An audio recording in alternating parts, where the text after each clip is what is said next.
ఏదైనా ఒక చిన్న అర్పణ మనము దేవుని కోసం ఇస్తే చాలా గొప్పగా మనం ఫీల్ అవుతూ ఉంటాం కదా. కానీ ఆయన ఇచ్చిన సమర్పణ ఎదుట మన సమర్పణ ఏ పాటిది?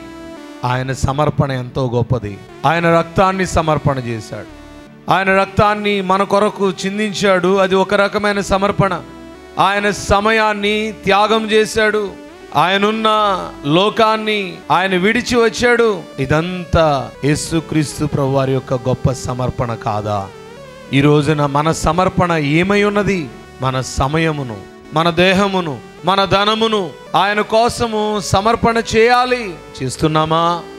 యేసు స్వామి నీకు నేను నా సమస్తమిత్తును,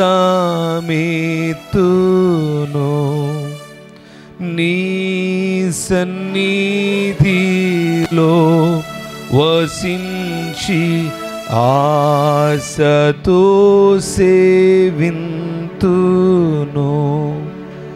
నా సమస్తము నా సమస్తము నా సురక్షకానికిత్తు, నా సమస్తము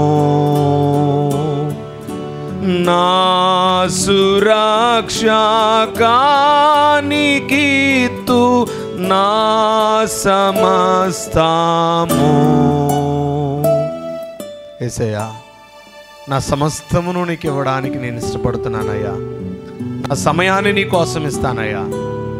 ఇదిగో నా ధనాన్ని నీ కోసం ఇస్తానయ్యా. అయ్యా, నేను నీ కోసమే బ్రతుకుతానయ్యా.